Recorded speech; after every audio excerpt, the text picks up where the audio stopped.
Cool. Very cool. Hello, everybody. So this is my first YouTube Live ever. I'm very proficient with Facebook Live, but I've never tried YouTube before. And I've been trying to be a little more active on my YouTube channel. So here we are. I have a couple of updates to my streaming tutorial video where I have my Focusrite Scarlett Studio plugged into my iPad. I'm using kind of that right now. I have it plugged into my iPhone 7, which I've never done before. So I had to use the adapter that comes with the phone to plug it into the tiny USB thingy that it has now. But that's worked out great. What I hadn't said or accounted for in my original video is that when you have the Scarlett Studio plugged into your laptop, if the laptop automatically goes to sleep when you're not using it, when it goes to sleep, it will shut the Focusrite off. So you have to go to your system preferences in a Mac, go to Energy Saver, and then there's a little scrolly bar on the top that says turn display off after a certain amount of time. Slide it all the way to the right to never so that it won't fall asleep on you when you're performing, and then you won't have that problem. Which I waited to do right the second so that I could tell you exactly what I was doing. So a student of mine, a vocal student of mine, has started learning Like I'm Gonna Lose You by Meghan Trainor. And it's a great song. I hadn't heard it before until she started working on it. And so I thought that this was a great excuse to kind of demonstrate how this system works when you're actually playing through it. I did a little bit of a sound check. I think my keyboard is a tiny bit too loud, so I'm going to turn it down. And I'm going to perform this song for you. So, enjoy.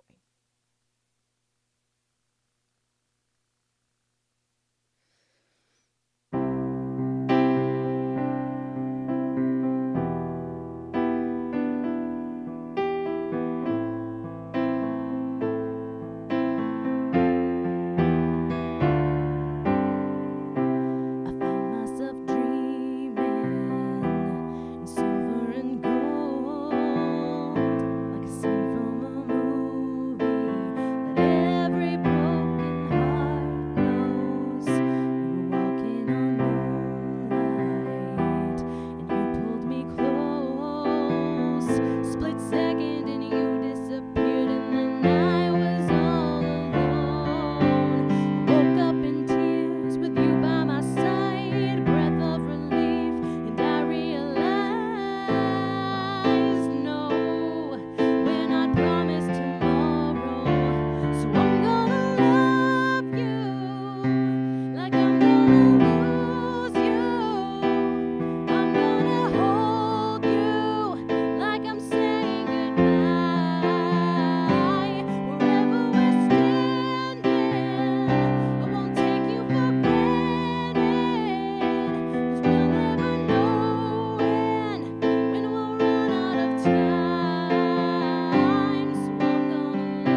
And two other things that I realized, if you plug a set of headphones right into the adapter, I can't hear live feedback from the video that I'm playing. I have to have my headphones plugged into the Scarlett Studio. Haven't quite figured out why that is. Because alternatively, when you play back a video, you can't hear it through the headphones in the Scarlett Studio. You have to have headphones plugged into the adapter to hear the recorded feedback. I don't really know why that happens. The other thing I tried, I have a set of Apple AirPods, and I was curious if I had those in, if they would work just like the plugged-in versions of the headphones. They don't. You can't hear live feedback from those either. You can hear recorded feedback through the AirPods, but you can't hear the live feedback from them. So there's just a couple thoughts that I had, a couple of tweaks that I've made to the system. If you have any questions, absolutely leave them in the comments. I would also love to know your feedback on my performance. If you could hear everything, if everything was evened out. I haven't mastered the mix yet, so I would love to know your thoughts on that as well. Thanks, everybody.